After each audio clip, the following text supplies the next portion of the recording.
Welcome back. This is our true crime podcast where we tell each other a story each week. So you tell me one I haven't heard of, I tell you one that you haven't heard of, and very interesting true crime stories. And surprise, it was murder. Usually. Sometimes unsolved though. Yeah. Anyways, today we're in Australia. Okay. And we're in a really kind of small town or suburb in Adelaide, but I will get into it. Okay, so it's May 1999. Picture, if you can, a abandoned bank building Okay. in the rural town of Snowtown, South Australia. Okay. And lots of people will probably know this case. But dust dances in the shafts of light filtering through this old bank, through the windows. Okay. The air is thick with the scent of decay, masked imperfectly by the dry, arid, disused bank vault that's in there. Okay, heavy steel door, just ajar, beckoning them into the darkness. And within that vault, 8 sealed plastic barrels. Oh, God. What they contained would absolutely shock the nation. The scene was almost surreal. Silence is only punctuated by the portable lights humming and the officers carrying in all of their equipment, their boots crunching on broken glass as they walked in, and the scene of all of these barrels, kind of nothing remarkable at first glance, almost like, just there to store water or chemicals or something. But there's something unsettling about the uniformity, about the way that they're neatly arranged as if some sort of grim kind of inventory. Mm-hmm. Yep, I think you know where it's going. Human remains dissolved in acid. Oh, God. This wasn't just one murder. This was a culmination of a killing spree spanning nearly a decade. A spree fueled by a twisted ideology, hatred, manipulation, and a chilling perversion of justice. Oh, God. The act of dissolving bodies in acid speaks to kind of the coldness, calculated attempt to not just erase the life, but the whole kind of identity of the person itself. It's a method designed to confound, to destroy evidence, obviously, and to inflict indignity upon the victims. The sheer scale of the operation, resources required, and dedication to this gruesome task, to the point of depravity, kind of defies comprehension. This wasn't a crime of passion, a spontaneous act of violence. It was a systemic campaign of terror orchestrated and executed with chilling precision. The perpetrators weren't driven by greed or personal gain, at least not in the traditional sense. Their motives were far more sinister and rooted in a warped sense of morality and a desire to cleanse the world of impurity. Oh, yeah. It's crazy. So we're in Snowtown, which and obviously this has left a huge mark on that town. But the challenge in this case is really one, because we know a lot about it, but it's like, how does it make you feel about how you see the world and the people that you interact with on a daily basis? So this case exposed not only the brutality of the perpetrators, but also the vulnerabilities of the victims and the systemic failures that allowed the killings to continue for so long. Okay. Beyond the sensational headlines and the gruesome details, the story of the Snowtown murders is a human tragedy. It's a story of lives lost, shattered families, and a community scarred by the events that unfolded within its midst. It's a story that has to be told, not for the sake of morbid curiosity, but as a cautionary tale and a reminder to the importance of vigilance and also empathy. I mean, we do, obviously, us and everybody probably watching stuff like this, you see a lot and hear about a lot of cases. But, it's good to sometimes remember that these are people, Absolutely. These are all people, and everyone's affected by it. So Snowtown, a blink and you miss it kind of place. So blink, gone. Tiny dot on South Australia's mid-north, known mostly for its big grain silos But after 1999, the name would become synonymous with horror, of course. Before the barrels, Snowtown was just another rural town struggling to survive in a changing world. Its residents were farmers, shopkeepers, and families who'd lived in the area for generations. Life was simple, predictable, often hard, but, simple. The town's isolation, while offering a sense of peace and tranquility, also created a breeding ground for rumour and suspicion. The discovery of the bodies shattered the illusion of tranquility and exposed the dark underbelly of unimaginable evil, forever associated with the horrors that were unearthed within its boundaries. The town's identity was irrevocably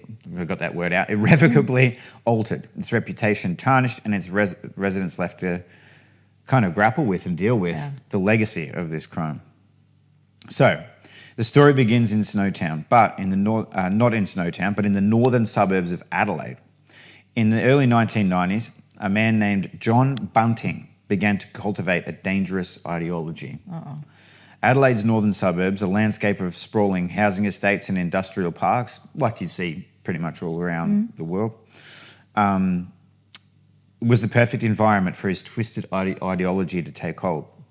It was a place where anonymity was easy to achieve, where social connections were often tenuous, and where vulnerable individuals could easily slip through the cracks. Here, in the anonymity of suburbia, Bunting found a fertile ground for his hateful message. He preyed on the disenfranchised, the lonely, and the angry, offering them a sense of belonging and purpose in his twisted vision of a purified society. His charisma and manipulative skills allowed him to gradually indoctrinate his followers, turning them into willing participants in his horrific crimes. Bunting was charismatic, intelligent in a cunning way, not academically intelligent, but in that sort of the way you could kind of charm people. And harboured a deep-seated hatred for pedophiles, homosexuals, and anyone he deemed a social deviant. He wasn't alone in his views. Bunting's charisma was a component of his ability to influence others. He possessed a knack for identifying people's insecurities, vulnerabilities, and exploiting them to gain their trust and loyalty. Yep, there it is. He was absolutely willing to take advantage of that. So he presented himself as a strong, decisive leader, someone who knew, what was right, or he told people what was right and was willing to take action. His intelligence, while not necessarily academic, was sharp and calculating. He was adept at manipulating situations to his advantage, covering his tracks and convincing others to carry out his orders. He used his words as weapons, skillfully weaving together half-truths, lies, and appeals to emotion to control those around him. And his hatred, festering and virulent, became the driving force behind his horrific actions, poisoning the minds of those who fell under his sway. Yes. What was the thing that angered him the most about society? Ooh. Are we getting there? We're getting there, yes, okay. but I'm glad you asked. Okay, so John Bunting, this is who I was just talking about. John Bunting was born in 1966, and he was the leader of the perpetrators in this crime. His troubled past included being sexually assaulted as a child. He developed a fascination with weaponry, photography, and anatomy, and harbored a strong hatred for pedophiles and homosexuals. So it gives you some idea. Bunting moved to Salisbury North in 1991 and befriended his neighbours Hayden and Wagner. Bunting's early life experiences played a significant role in shaping his distorted worldview. The trauma of sexual abuse can obviously have devastating consequences, absolutely. And it doesn't, not that we condone people taking action or committing violence based on their trauma, but it just gives you an understanding, gives you a bit of an insight. So it led to feelings of anger, understandably, resentment, and the desire for control, because obviously in those situations there's a lack of control. Yeah. His fascination with weaponry, photography, and anatomy suggests his morbid curiosity and a detachment from the reality of violence and death. His move to Salisbury North marked a turning point in his life. It was there that he met Hayden and Wagner, two individuals who would become his loyal disciples and willing accomplices in his reign of terror. Their shared grievances and vulnerabilities created a bond that would ultimately lead them down a pathway of unimaginable cruelty. I can't even influence anyone to get me a drink. Right? Yep. How do you get people to do stuff like this? I don't know. And I think of that too. I don't know how you're doing it. Yeah. And I don't know how you feel okay doing this. Right. That's the thing that I really... Oh, there's so many things you've got to get past within yourself Yeah. to be able to do any of Yeah. this. Okay, so Robert Joe Wagner, born in 1971, quickly fell under Bunting's influence, encouraged to assist in the murders. James Spiridon Vlasikis, Good job. I probably ruined that, but was born in 1979 and lived with Bunting and was gradually drawn into helping him with the murders. So Vlasikis, 19, helped torture and kill his own half-brother, Troy, and his stepbrother, David. What? Right. So David Johnson. So in his confession, it became crucial convicting Bunting and Wagner, so the other two. Elizabeth Harvey, so Velasquez's mother, also aided in one of the murders. Right. How can all these people get so involved? It's like, hey, Mum, want to help out with them? Yeah. What? How does that happen? So Mark Ray Hayden, born in 1958, rented the abandoned bank building in Snowtown. Okay. Jody Elliott, Elizabeth's sister, was besotted with Bunting and pretended to be a deceased acquaintance to receive Social Security income. Her son, Frederick Brooks, would later become a victim. Wagner, seemingly lacking a strong moral compass, readily embraced Bunting's ideology and became his most devoted follower. He carried out Bunting's orders without question, demonstrating a chilling lack of empathy and a willingness to commit acts of unspeakable violence. Velasquez's, young and impressionable, was particularly vulnerable to Bunting's manipulation. Living under Bunting's roof, he was gradually indoctrinated into the group's twisted beliefs and coerced into participating in the murders.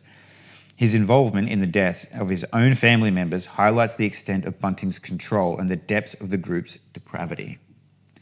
Hayden's role in the murders was primarily logistical, providing the group with the means to carry out their crimes and dispose of the bodies, because Hayden owned the bank, the old bank. His rental of the Snowtown bank, building the group with a secure, or providing the group with a secure and isolated location to store the remains of their victims. Elliott's involvement, while not directly related to the murders, demonstrates the group's willingness to exploit the system for their own gain.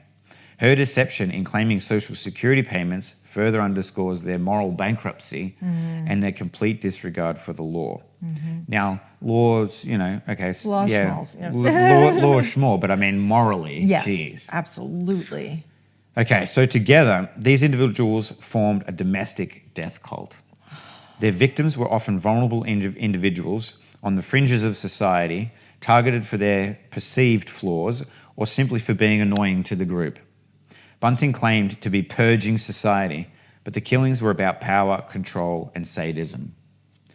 The term domestic death cult accurately describes the dynamic within the group. They operated in secrecy, adhering to their own twisted set of rules and rituals. Bunting was the undisputed leader, and his followers were willing to do anything to please him. Their victims were not chosen at random. They were carefully selected based on their perceived vulnerabilities and their perceived threat to the group's power and control. Bunting's claim that he was purging society was nothing more than a smokescreen to justify his sadistic desires. So he created all of this really just to satisfy himself. Yeah. The killings were about asserting dominance, inflicting pain, and controlling every aspect of his victims' lives. The group's actions were fueled by a perverse sense of pleasure derived from the suffering of others, a characteristic that defines every essence of sadism. Okay, so the group as a whole, how do you find? I guess energy attracts energy, like attracts like. That's what I don't understand. Like, yeah, you can approach me to start, to join your little culty group. But Well, at what point do I say, yeah? That's the question. How do you find so many people Yeah. willing to do all of this stuff Yeah. and be a part of it? Like I said before, I could barely, influence somebody to pass me the salt, let alone Yeah. have like all these people doing all this stuff. Wow. It's crazy. So some of the things that happened and it's pretty gruesome. The victims were often kept alive for days, tortured and forced to reveal bank pins. Some were coerced into recording fake messages claiming they had run away. Their Centrelink payments were rerouted to the killers. Then came the acid. The bodies were dismembered and stored in barrels filled with hydrochloric acid and then transported, so that was done, then transported to the disused bank in Snowtown, specifically chosen for its vault. The torture inflicted upon the victims, both physical and psychological. They were subjected to beatings, deprivation, and humiliation. They were forced to endure unimaginable pain and suffering, all while being stripped of their dignity and humanity. The act of forcing victims to reveal their bank pins and record fake messages highlights the group's calculated and opportunistic nature. They were not only driven by hatred and sadism, but also by the desire for financial gain, hence the pins and trying to get the money and all of that. The dismemberment and disposal of the bodies in acid was a gruesome and methodical process designed to conceal the evidence of their crimes. The choice of hydrochloric acid, a highly corrosive substance, demonstrates the group's knowledge of chemistry and their willingness to use it to do the horrific tasks that they were doing. But it's all like, all of this just tells you complete premeditation, right? All planning. There's no like argument about was this a crime of passion or opportunity. I mean, opportunity in some sense, but they planned it all like to a huge extent. And you'd have to figure out, like, I don't know how easy it would be to have Centrelink benefits routed to someone else, because wouldn't Centrelink be like... That doesn't seem like an easy thing to do. Right. No. So the transportation of the barrels to the Snowtown Bank vault suggests a degree of planning and forethought, indicating that the group had been operating for some time and had developed a system, right? So that's what we're saying, like, totally premeditated. Yeah. Locals initially dismissed the smell as sewage, but rumours spread. A curious relative of one of the victims tipped off police, leading them to Snowtown.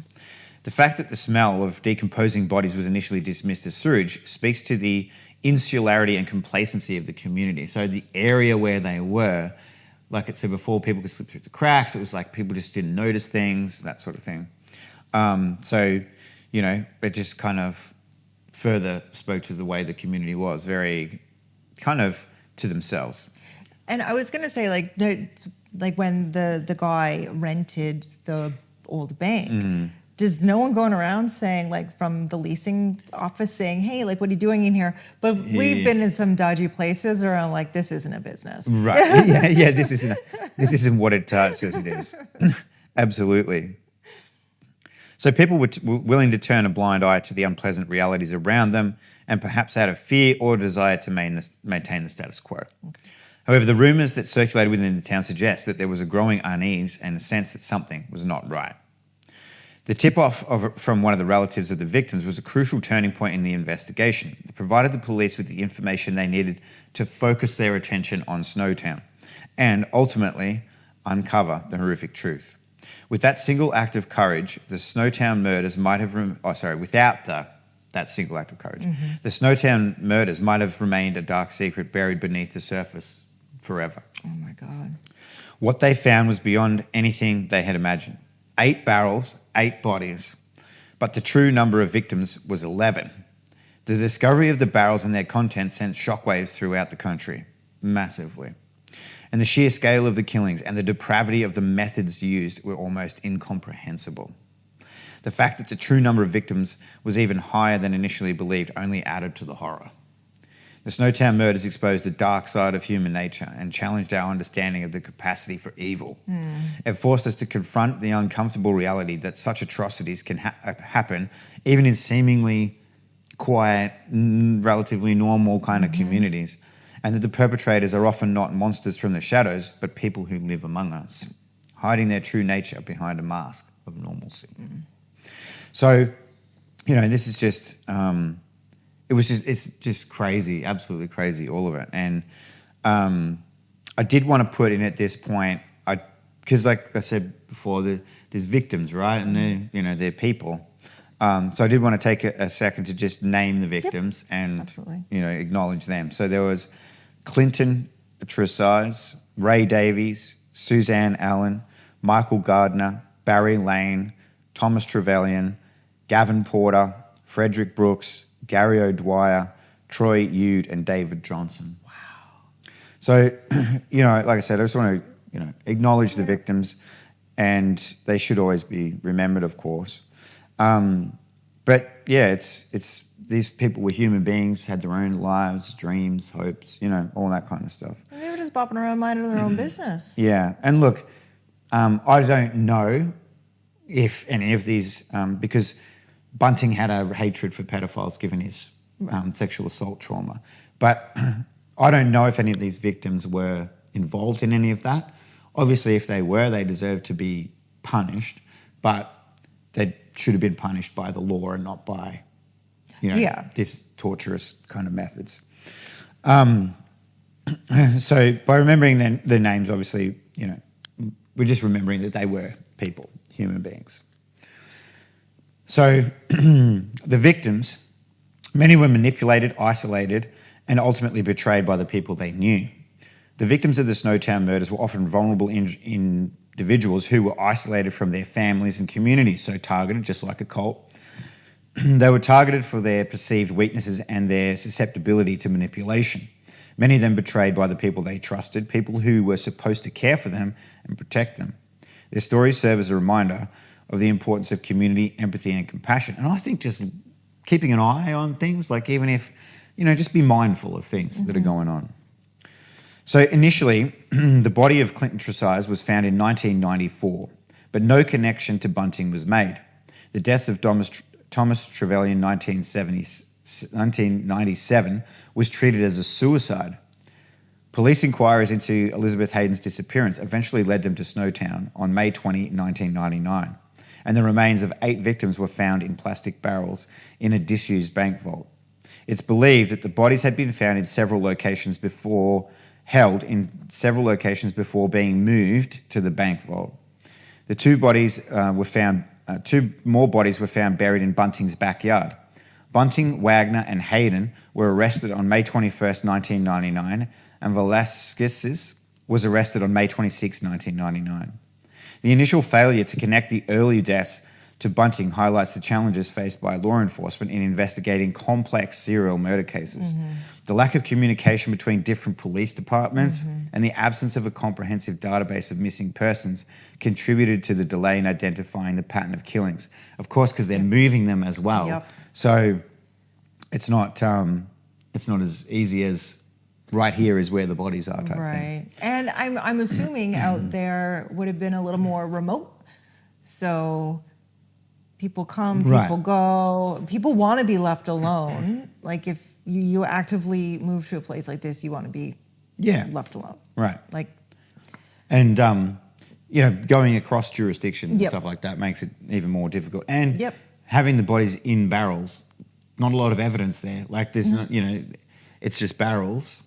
So, I mean, going into a bank vault, kind of suspect, but it depends on what you're turning that just because it was an old bank vault. Yeah, plenty of barrels get transported every day, thousands of them.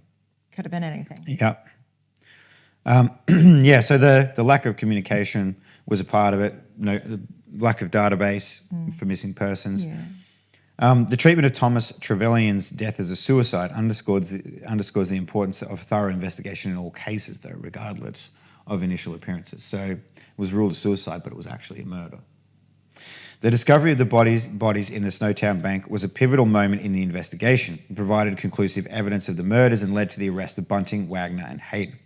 The subsequent discovery of additional bodies buried at Bunting's backyard further solidified the case against him and his accomplices. The arrest of Velasquez, based on his confession, so that's obviously crucial, provided crucial details about all of the group's activities and everything they did. So, I mean, a confession's always going to be massive in any case. Yeah. But one is kind of convoluted as this, involving a whole cult and lots of different people. A full confession just gives them the big picture right away. So the trial was one of the longest and most expensive in South Australian history. Bunting was convicted of 11 murders and Wagner of 10 murders. Velasquez pleaded guilty for 4 murders.